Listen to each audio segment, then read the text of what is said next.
Le murmure des pages. Les aventures oniriques de Rob chimérique, David Cardavébor. Le fabuleux trésor des cathares. Rob commençait à peine à trouver le sommeil. Mon estomac me fait très mal, il a faim, il m'agace. Je me tourne et je me retourne sur mon matelas. Je décide de me lever. J'ouvre le placard de la cuisine et je prends au hasard une petite boîte de conserve, des raviolis.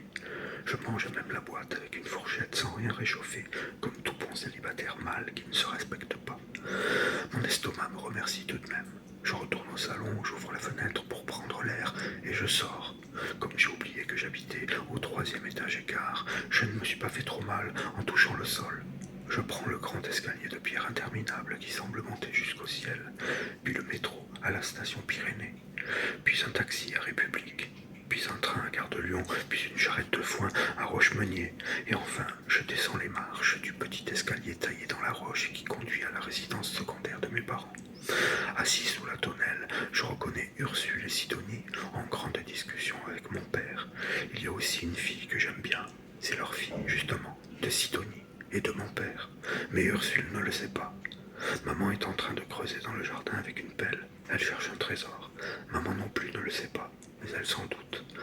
Le fabuleux trésor légendaire des cathares, paraît-il. Elle est persuadée qu'il est là, dans son jardin, sous les courgettes et les carottes. Des milliers de pièces d'or, de rubis, de diamants. Elle a un peu trop regardé les fabuleuses cités d'or avec mon petit frère et elle nage en pleine confusion. En bon maître nageur à la retraite, papa la regarde du coin de l'œil, mais il sait que maman est bonne nageuse.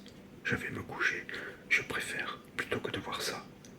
Il salue Ursule et Sidonie embrasse Aglaé, me serre la main du pied gauche et monte se coucher en bougonnant. Aglaé se remplit un verre de pastis. Ursule avale cul sec un grand saladier de bayabère et va s'asseoir dans le jardin pour mater le cul de ma mère penchée sur son trésor en dévorant une brouette de riz au beurre